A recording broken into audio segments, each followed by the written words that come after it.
Igikorane c'ubutumwa bwiza ku bantu bari mu ntara mvugabutumwa ya Kirundo, Gasura, Busenyi, Gikuyo, Cumva, Kirundo, Rugero, Kanyinya, Gikomere, Kigobe n'abari hafi yaho tuvuze. Muratumirirwa kuzoza kwishengero ry'Abadventiste b'umunsi w'indwi rya Busenyi, hagatumirwa ubishoboye wese. Ico gikorane kikazotangura kw'igenekerezo rya 27 ukwezi kwa gatandatu umwaka w'2026 gushika kw'isabato y'igenekerezo rya 11 ukwezi kw'indwi umwaka w'2026.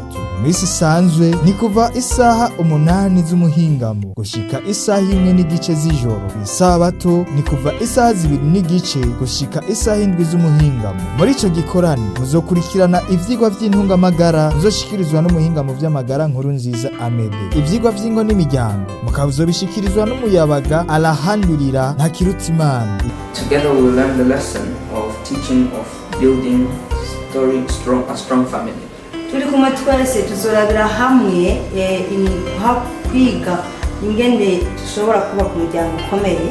Our guide and foundation of scripture from this journey is Proverbs chapter 3 verse 33. Ijambo ry'uruvugiro turisanga mu gitabo c'imigani igice ca 3 umurongo wa 33. Ijambo ry'Imana mukazorikishikirizwa na Mukizwa Onesphore. Together we learn the good news of God. Hamwe twese turi kumwe tugiye kwigira hamwe ijambo ry'Imana ubutumwa bwiza. Proverbs 3 verse 5 to 6 says, "Trust in the Lord with all your heart and in not your own understanding. Submit to Him in all your ways and He will make your path straight." Aho ijambo ry'ifatiro riboneka mu migani igice ca 3 umurongo wa 5 kugeza ku 6 bavuga ngo wizikize uhoraho umutima wawe wose kandi ntiwishimikize ubwenge bw'iwawe, umumenye mu ngendo zawe zose nawe azogorora inzira zawe.